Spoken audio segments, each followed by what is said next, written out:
There you go. Alright, guys. We're kind of doing a recording marathon today. Cheers. Do we need to blur out the logo? Or like... who gives a fuck? They're not gonna... It's Pepsi. If Pepsi wants to sponsor us, please call me. Yeah, right. Anywho, because if you do that, I will gladly drink a can of Pepsi every video I make from now on. I will Every video. Ooh, it's a one with real sugar! yeah. Yeah, available at your local grocery store. Alright. Anyway, so we're here to talk about The Revenant, which is kind of the last Oscar bait movie of technically last year, but we got released this year, so I'm counting it as a this year movie. Yeah. As you said, we did with Selma. Yeah, we did with Selma, so we're going to do it again with this one. So, Mahan, I have a case. This is where Grant and I are going to disagree with you on quite a few things. You both liked it. We both really liked it. I don't think I liked it as much as you did. I had issues mostly with the pacing and just like how it kind of went from being slow burn to just slow. Yeah, that's fair. How are we in disagreement? Well, I got the impression from what you were saying that you really didn't like it. Okay, well let's go through it.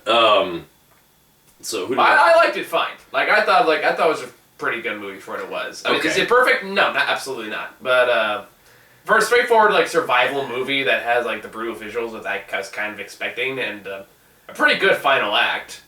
I thought it was perfect. The final act was the only part of the movie that was really worth anything to me. Really. Okay. The opening was pretty decent. The action sequence itself was pretty gritty. Yeah. The action sequences are great. It was very brutal and realistic, and the thing is that every single thing about I had food poisoning, so my throat's kind of messed up. Everything about this movie, every single thing about it, from the cinematography to the directing to the acting to the soundtrack to the production values to the special effects, all of it is top notch. The execution is amazing. The score is haunting and beautiful. The atmosphere that they give some of the shots, it feels like the frontier is really the main character in a lot of the movie.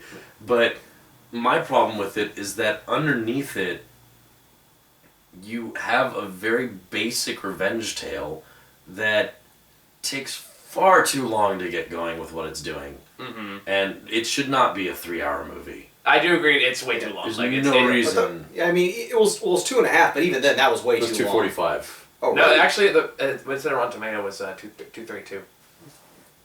I'm looking this up right now. Yeah. But regardless, we can agree, it took way too damn long. Yes. I mean, the shots are absolutely gorgeous, and I think the director has a very... really understands the need for... I'm sorry, I got technical around, distracting me from my thought. But it does... 236. Visual mastercraft. No, the cinematographer is the same guy that he used for Birdman. Yeah, and you can tell, because that's what I was trying to say. It does remind me how tracking shots are kind of a lost art. Yeah. And all the ones several they use in this one are fantastic. Yeah, there's several really from the bear fight to the initial fight in the camp. Oh yeah. It's not all one tracking shot, but they're very long sustained shots that are obviously extremely well choreographed. Absolutely. I think the director has a good eye for that. Especially Birdman was my favorite movie last year. I love that movie to death. Yeah. Well, Birdman's his best film. Absolutely. No question. Yeah. But is it perfect? No. I think we all agree it dragged on way too long. Yeah. That being said, I got this more as a survival movie more than a revenge movie. For at least for 3/4. Well, but that's the thing. The survival aspects that it showed weren't even really survival aspects most of the time. It was more how much shit can Leonardo DiCaprio take. Yeah, there was literally the point where after he saves the girl from the French people and then gets chased by the natives off the cliff. Yeah. I literally laughed. Really? I laughed when that happened because I was like, oh god, is he dead yet? Is he gonna get this whole movie is leading up to him getting back to this motherfucker who killed his son, so he's not dead yet. I mean, and I'm just sitting there, and all the tension is gone. There's no tension to any of the movie when it comes to Leonardo DiCaprio's scenes. Sure, I'd still say there's a lot of intensity in the film. I mean, not necessarily just No, I mean, there is intensity in the films. When stuff happens, it is intense. Yeah. But there's no tension. Like, because I know that Leonardo DiCaprio is going to make it at least to the guy at the end of the movie. Well, I mean, it is based on a real life story, and the guy didn't make it. Really? Yeah. Like, I didn't know that. They did take some liberties, though, because from what I remember reading, I don't think he actually had a son. He didn't have a son, and he wasn't necessarily after revenge. Honestly, he just wanted his stuff back. Actually, yeah, well, revenge was still kind of a factor. And I remember there was, like, a couple other guys he went after. It was, like, the Fitzgerald guy he did kill. He killed another one. No, Fitzgerald lived because he enlisted. By the time he got to him, he enlisted in the army, so he couldn't. Okay. So he was the guy that could. So this was just inspired by real events. Yeah, It's not really even based on them. The survival aspect, though, from what I've heard, is actually pretty accurate. No, like the survival aspect, I don't have any argument with it. You know, he does the whole tauntaun thing with the horse and. Like, I made that exact same joke. We all made that. I think we're all thinking the exact same The funny thing was, the unfortunate thing is that I thought of the tauntaun going in, but coming out, I thought of that one scene from Ace Ventura 2. You know what I'm talking about. The rhino scene. Yeah. Like, I couldn't help it. Or that one scene from, like, the Christmas special from It's Always Sunny with Danny DeVito on the couch. Like, you may have seen some kind of video online of a naked, sweaty Danny DeVito crawling out of a leather couch. I've never been a fan of that series, so I've seen very little of it. Well, that happens. So, no. I just, like, I couldn't, at that point in the movie, I couldn't take it seriously anymore. Because it's just like, this guy's been going through all this shit. I get it. He's resilient. He survived the bear attack. And it's just like, alright, well, let's watch him eat something else that's not real food. Actually, he really did eat a... He ate a fish, and he did eat raw bison. No, here's another thing. Leonardo DiCaprio absolutely deserves the Oscar for this. Does the movie deserve the Oscar for Best Movie? Fuck no. I agree. Absolutely not. I agree. Because, like, looking at at least in terms of the Golden Globe nominees, of all the ones that... Why the fuck did this get Best Movie? I don't know. So did Bridge of Spies, and I think maybe he does not deserve to get a Best Picture nominee. Okay, so like I said, I understand if every single person who worked on this movie gets an award, but it should not get the Best Award. Yeah. The director deserves a shot at the Best Director. Cinematographer deserves a shot at the Best Cinematographer. Like the craft that goes into making this movie is very. It's like you said, it's an expertly made movie. It's basically it's basically just the sum didn't equal the whole of its parts. Yeah, absolutely not. And I was discussing this with you earlier. I want to talk about the director's other movies because it's very the problem is very consistent. I have not seen Amores Perros, which was his first one. I saw 21 Grams, which was great. I saw Babel, which was fucking awful. I did not see Beautiful. You did that? Yes. Oh, I still. I heard Beautiful was actually really amazing and powerful, and then there was Birdman, which is great. And what I noticed consistently across all his movies, regardless of who he works with, he has a hand in writing his scripts. But the ones that are more dialogue based, like Amores Perros or 21 Grams, which featured on the interaction between the characters and how they grew as characters. Babel was just like 4 stories that had no goddamn point. And then some of them did, but as far as I'm concerned, they were really obvious points. No, the Japanese one I think should not have been in there at all because that was like the laziest connection ever. The way the stories connected was so contrived. The points that they made were basically, these people just didn't know what the fuck they were doing, and now they're gonna die. Fuck all of them. I didn't care about any of those characters. None of them got any sympathy from me. They all did stupid things that got their own asses fucked over, and I don't care. But they didn't really interact with each other, talk to each other. It was just like, the maid wants to take the kids down to Mexico. Well, it just shows them driving down to Mexico, being at the wedding, and they have trouble getting back over. That's it. Yeah. There's no development. There's no dialogue. It's just a little stupid story with no point. And then they connect all 4 of those stupid stories with stupid contrived connections. No fucking point. Beautiful is about Javier Bardem as a guy who finds out he has cancer and he has to make amends and make sure his kids are going to be okay. He's a single dad. That's a powerful character drama. That has more dialogue. That makes sense. Birdman, dialogue focused, very intensely focused on the characters. A lot of character development and exploration of concepts and stuff. That's awesome. This movie. Fuck this movie. This. I'm sorry to go that far. No, because it has nothing. It has nothing to build on. There's nothing to this movie. I mean, it's a very straightforward film. Exactly. But it's like it's an actor's movie. Like No, it's entirely dependent on absolutely the actor. focused around watching Leonardo DiCaprio act his ass off. Yeah. But they don't give him enough to work with. He does a lot with what he's given, but I really feel like they don't give him enough to work with. The most captivating moments for me with him, because what do you see from him throughout most of the movie? Various expressions of pain and suffering. Okay. But it gets monotonous after the first hour and a half. And then what do you see with the other characters? Tom Hardy, as usual, is a fucking amazing actor. Oh, he does a great job in this movie. Disappears into his role. Absolutely embodies the character that he's supposed to embody. He makes a good bad guy. Oh, he's a great bad guy. But there are no moral quandaries with this character. He's just an evil, selfish dude. At the same time, like, you understand exactly what he does and why he does it. No, absolutely. I get that. He's just an evil, selfish dude. But then at the end of it, when it gets back, it's just there's no discussion about any of it. There's nothing being explored in any of the movie other than Leonardo DiCaprio almost dies so many times and then gets his revenge eventually. And there's no moral... The deepest point the movie has to make about revenge is it's not going to give you your boy back. Duh. That's the point of every frickin' revenge movie ever. Honestly, the point I got out of it is karma's a bitch. It's kind of the more I got of it, because the whole line he says right before he sends Tom Hardy downriver is... But that's the revenge part. That's great. That's the... Yeah. At that point, I'm not gonna lie, I was kind of laughing at when that happened. So when he's... Spoiler alert, yeah. DiCaprio doesn't necessarily do the revenging. He lets the Native Americans who've been... Was the Ree? Yeah. Basically... They're just right upriver, so he pushes Tom Hardy's body in the water and sends it up to them, and they scalp him, and all he could think was, God damn it, not again! No, but that's why I think that was particularly awesome. It's just like, yeah, let's let him die from being scalped, since he hated it so much the first time. but that's like, this director is at his best, in my opinion, when he's focusing on character development and exploring moral quandaries. Mm-hmm.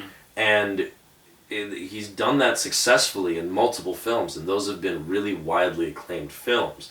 But I feel like he's gotten to a point in his career where people are going to watch his movies and just kind of give him the benefit of the doubt when there's not really, like, compare this to Birdman. That doesn't even come close. Like, really think about the difference in what you're left to think about after the movie. Well, because in Birdman, like, there's almost always somebody talking. Yeah, but that's like, but that's the thing. There's talking. Like this, he's very good at shooting things in a way that conveys texture and mood and tone and atmosphere and the vibe of like being in the middle of this really harsh wilderness. But when it comes down to it, you're basically just watching Hatchet for 2 hours and then cutting back and forth between scenes of natives and some of the soldiers and sometimes the French dudes just going about their business, tracking each other down, and Tom Hardy enjoying the spoils of his bullshit back at the camp. Like, it's just, there's so many scenes that conveyed the exact same thing over and over again. I just got so bored by the end of it. Well, I think in those regards, like, I think in some cases it might not even be fully about revenge. It could just be like the lack of forgiveness just in general, not just with... I mean, as you said, we see this in almost everything, not just in the people, but also the environment. Yeah. Like, okay, we see lack of forgiveness on the Ree's part. We see lack of forgiveness on Tom Hardy's part. We see lack of forgiveness in, can't even think right now. DiCaprio, we see it, like, in Mother Nature. It's just like... And I think... It's a harsh world. Yeah. It creates a very harsh world on every respect. And I think that's probably what the main focus probably was, and I think the problem is that the trailer kind of set us on, on a path. Yeah, the trailer it was an awesome trailer, but at the same time... hell yeah, that trailer was freaking amazing. The trailer should have focused on, like... the trailer should have focused more on the fact that it was a survival journey. Yeah. And I think maybe that would have been, like, there would have been less disappointment if that was the case. The trailer made it seem like a really, really intense, like... It made it seem like it was going to be a constant chase battle movie, like really intense kind of stuff. But when it comes down to it, there's a few of those sequences, and in between, just really long, quiet portions. Which in some ways I'm okay with. At least at the beginning, I was okay with the quiet portions. I'm okay sometimes, like movie if there is no dialogue, it's people just absorbing the moment or just try. In this in Leonardo DiCaprio's case, just trying to get by in any way he possibly can. Especially in the beginning of the movie, because he really is just fucked up beyond all reason, and like how he figures a way to survive despite all that, I found very interesting. Yeah. Like even like he starts crawling out of the shallow grave. He looks pissed off as all hell. By the way, just wonderful facial expressions on DiCaprio. He knows how to act with his body, and it really shows in that. But like you look at his back legs all fucked up and mangled and all that shit. His fever. He's got like huge. Like see his bones everywhere on his body. Like I was into it for almost the whole first hour. Mm-hmm. That's the thing. Like it got to me, but there's a point where it just became tiresome. I agree. Yeah. And after like it does outstay its welcome. Yeah. But like if you cut like half an hour out of that movie, that would have been fun. And then extended a few of the scenes of dialogue, and maybe had like deeper dialogue. Yeah. Like instead of like it really feels like when there's dialogue, it's not really dialogue; it's monologues. I just know that General Ginger's had a really rough year. Bro, okay, I did not expect to see a Weasley, right? Yeah, General. Like, I call him General Ginger because that's who it was in Star Wars. Yeah, but that was one of the older Weasleys, right? I don't think so. He is. Oh, is he? I think he was Bill. Yeah. Okay, that's because he's only like one. I also remember him in Ex Machina, of course. Yeah, that's why I said he's had a rough year. He died in Ex Machina. Presumably, asshole. Sorry. No. I'm not gonna say whether or not that's true or not. I'm just gonna say that's true. They do. Yeah. Shut the fuck up. Okay. All right. All right. Go on. Yeah. Okay, anywho, my point is he's had a rough year. Also, in previous years, because we remember Dredd, he was the guy. Oh yeah, I keep forgetting. He was Cyborg Guys. he was the guy that fucking Cersei wanted to kill on multiple occasions in Dredd. You saw Dredd, right? I haven't seen Dredd yet. You haven't seen Dredd? No. Oh, you would love Dredd. Yeah, I feel like that's when I wouldn't mind being spoiled for me though, just because it's all about just people dying. It's like that's like Die Hard with superpowers, basically. Well, I've been waiting for an opportunity to watch it in 3D because I got it on 3D Blu-ray on sale once for like $10. So good in 3D. I've been waiting for an opportunity to sit down with like a couple friends and just like do it right. Dude, call us, dude. You can watch it on my tiny 24-inch 3D TV. We can watch it on my 52-inch. Even better! Yeah, I'm totally down for a Dread night. Only if you watch Jupiter Ascending in 3D with me. I might do that. Just he's gonna record my reaction. I know it. We're making that video. Fuck yeah. All right. Anyway, so The Revenant.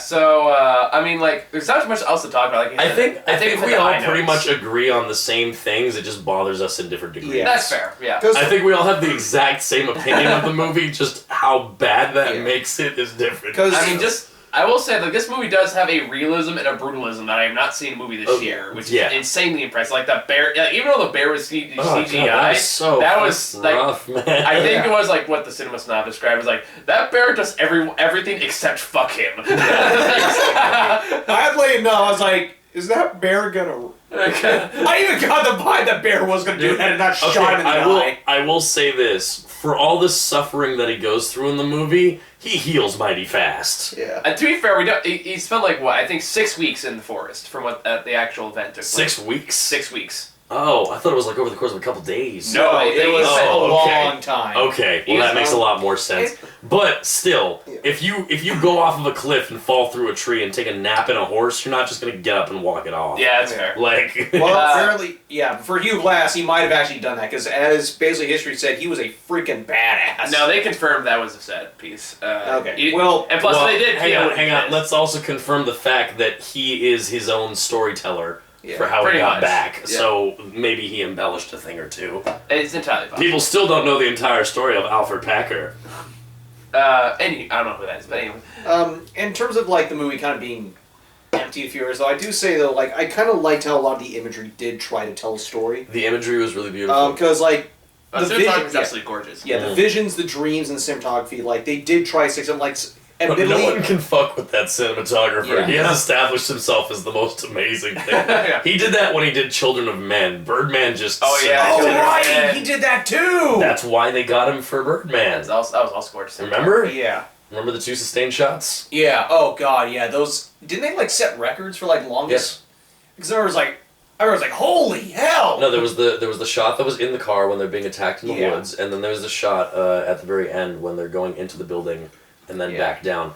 And when they go through the building, the seams are a little more apparent. Yeah. But the scene in the car is still one of the most mind-blowing things. Fun fact, that take was almost scrapped because of, like, I can't remember, there's something going on where, like, the director almost, like, shouted cut, but the cinematographer just ignored it and kept running. Nice.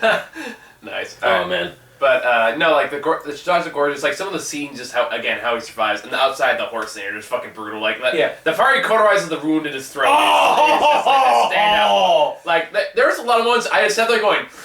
like just see. Well, what's awesome about that was that I saw what he was doing, and I immediately was like, "Oh yeah, you got to do that, don't you?" The moment he put the gunpowder there, it was like, and when he pulls it up, and I was like, "Yeah, get it, man!" Like, I didn't see that coming. I've seen people put like gunpowder like in wounds like to prevent infection and stuff like that. So I thought that's what he was doing. I was not expecting bang. I was like, eyes and throat. But yeah, I saw that coming the moment he put that shit in there. I started realizing about halfway. Like, I was like, wait, why is the gunpowder? Then I realized I was like, oh no. So aside from that, even then, like the fact that how close he comes to dying so many times is just okay. I don't know. At the same time, based on what I know about the... How many times does he get narrowly missed by fucking arrows? Okay, that was Stormtrooper syndrome. Yeah, the whole movie. Like, whether you're talking about him sinking away through the river, when they find him hiding behind the rock, and he goes on the waterfall. But even survives just fine. I'm sorry. And then, like, but later on, right before he goes over the cliff, where they're shooting at him with guns and then arrows, and he just... Well, that was Stormtrooper syndrome. Yeah, that's what I'm saying, though. Remember, they did hit the horse, though. So that's pretty close. There is only so much you can do that in one movie before I can stop believing it. Fair enough. But even then, you gotta admit the ending fight, the final act is great. Yeah. The final act was great. No, the final act between Leonardo DiCaprio and Tom Hardy was fucking brutal. One long shot, it was fucking savage. That final fight was fantastic. I was still laughing just the point. They're just like, it's like, quick, shamble after him. Yeah. I was like, they're so tired. Like, they're just done. I just remember seeing Tom Hardy hiding behind a tree, and all I could think of was like, man, this is the most intense game of paintball ever. Admittedly, though, that little trap that DiCaprio set for, I saw that coming a mile away. Yeah, it was still cool to see, though. Yeah. Especially since the whole movie's been building up. The shot that they took of him taking the shot was really cool. Yeah. Again, though, it's like it's one of those brutal fights, but at the very, very end, it's so quick and like so many things happening. That's like, holy shit! And they don't over dramatize. They don't like focus it. They just let it happen as is. And I thought that was great. Like when he just grabs a hatch and just fucking cuts off on his fingers. Well, okay. On that note, while we're talking about the violence, I want to kind of touch upon normal people watching this movie. Okay. Like non... Are you saying we're not normal? Well, no. we're not, but... No. we do this show. Yeah. We talk about movies on this level. We think about movies on this level. Most people just go and they're like, cool. So we're better than you common folk. Well, you're watching this stuff, so you're someone on our level. So join us. One of us. Unless you're watching us just because they hate us. Nah, they won't. But we got at least one fan fiction now. So we got 9. Jesus. Actually, I take it back. I think it was like 10 or 11 last I checked. No, it's 9. It's 9. Anyway, so. God, I got me completely sidetracked. But yours, Max, you got the caterpillar in Wonderland. So you didn't know that? What? You got cast as the caterpillar from Alice in Wonderland. You know the fucked up thing is that's really not the first time that's happened to me in my life.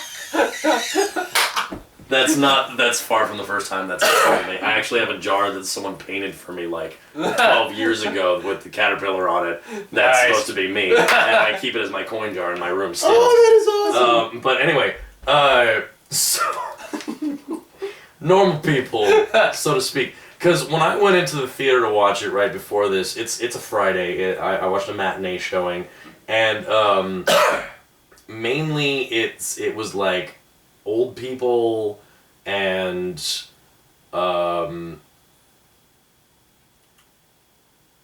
people who didn't look like they had jobs.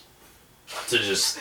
I like how you spent like 5 minutes thinking, how can I say this delicately? Yeah, how do I phrase this? But no, I mean, underemployed?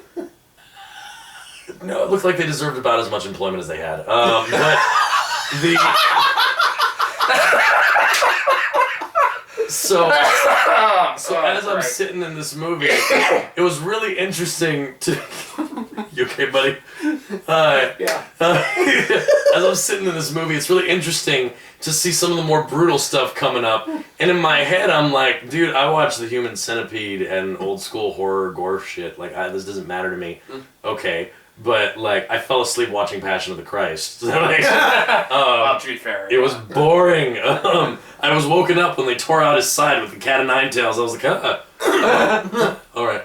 But like, looking and seeing people react to the different moments of violence through the movie, just like the brutality of it, and just the grit of how hard some of that shit went, down to like, you know, the throat cauterizing or even the bear attack itself. Because the bear attack went on way longer than I thought it would. Yeah. That bear fucks him up. Because he was stupid enough to shoot the bear instead of playing dead. I was thinking this, like, wait a minute. You know that, it was kind of ignoring you play dead.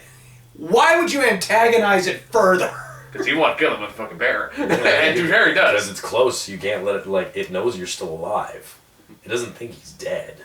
Yeah. It smells him. Like, it's just like, alright, he's been conquered. Let's leave him here. But he doesn't know if it's going to kill him off or something when it's done. True. Yeah. So he has to be ready to eliminate the threat.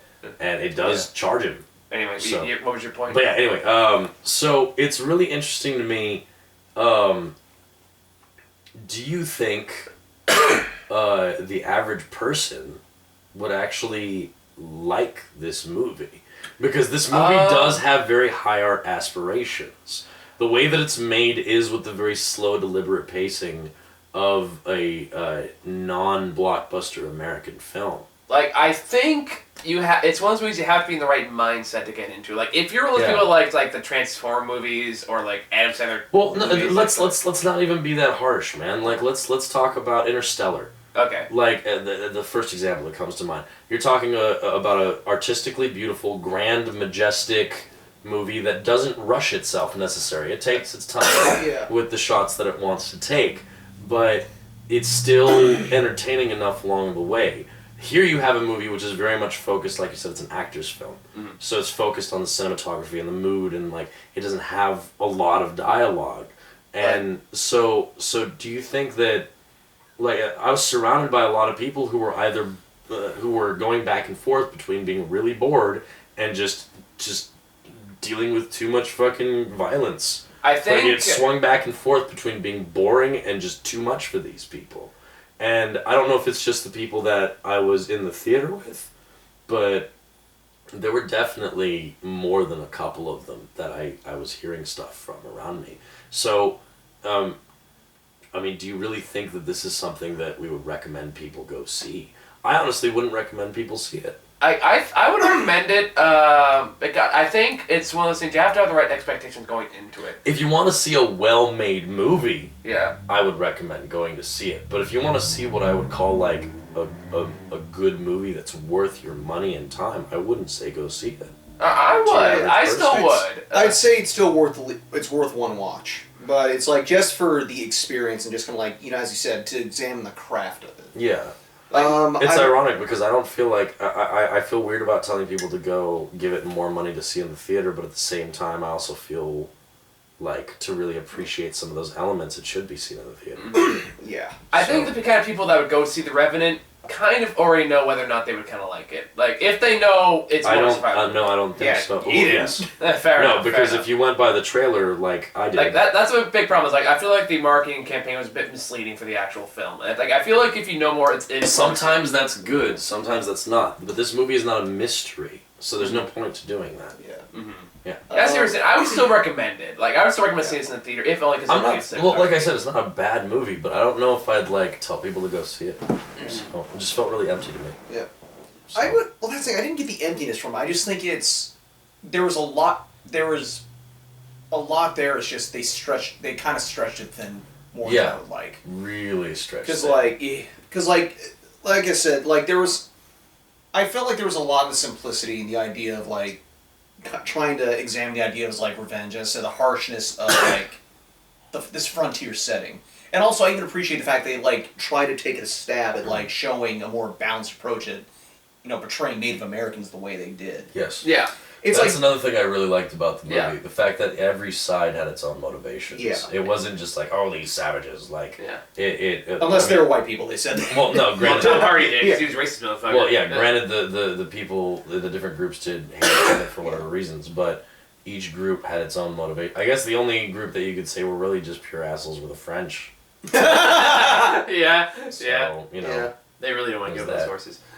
Yeah, and of course they had the guy, and okay, so the Ree are like one of the antagonists of this thing, because like they're basically hunting almost any white person they can find, except for the French for some reason, which admittedly I still didn't understand. It's like... Well, they had business with them. They used them to get supplies, though, so I understood that. Even then, it's like we saw white people take our daughter. Let's not assume that these guys did it. Well, they probably just assumed the French would just surrender. I didn't quite understand that whole plot line, because if the one that they were looking for was the one that the French people had, why? What? Yeah. Why the only white people that they decided to make a deal with? Well, the ones who had their girl? Well, because they didn't know about that. Because they did a good job. job. Why? It was dark? I'm not sure. They found some way to hide her. They found some way to kidnap her and hide her somehow. I'm not too sure. Did they find her later after they made the horse trade? No, because remember after DiCaprio freed her, she's with them in the end. No, I know, that's my point. So she's the one they were looking for. Yeah. DiCaprio was the one who freed her. Yeah. But she was with the French people before that. Yeah.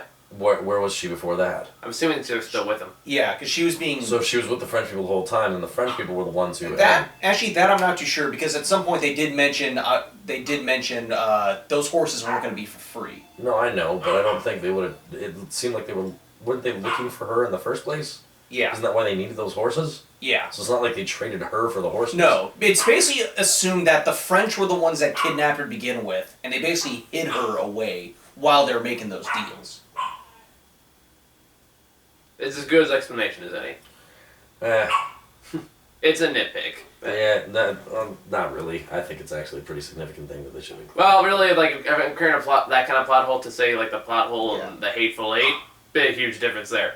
Yeah. But even though I still love the Hateful Eight, I'm going to talk about that. The one where basically, I can't really say it without giving away a huge spoiler in the movie. Yeah, we'll talk about it later. All right. But for me, it's like, or even then, it's also possible that some other white people kidnapped her and sold her off to the French later. I don't know. Yeah. Well, but it's presumed that they probably darn white people. Well, yeah. Stop it.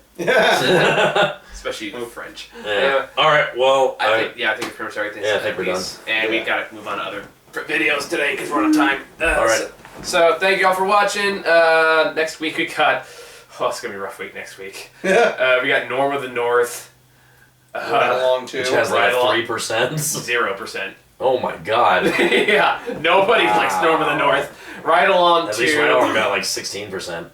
And 13 hours. And 13 hours. So we got... Which apparently is not as terrible as people had expected. It's a Michael Bay movie. Although it still has 56. Well, given the political implications of it, like people saying, actually, it's actually not that sensationalist. It's just not well developed. Really? Because what I've heard of it is that it's absolutely xenophobic and paints anyone who's not those guys as a horrible person. It's getting very mixed reviews. Like 56% on Rotten Tomato last I checked. Yeah. So as I said, not as bad as necessarily I expected. I expected like in the 20s. Well, it's also a good idea to kind of check the mindset of the person you're getting reviews from, because that's definitely effective in movies. Well, we will find out next week. So thank you all for watching. Stay tuned for the top 10 best and worst movies of 2015. We're working on that next. Right. Michael Bay's a racist. Was that ever in dispute? No.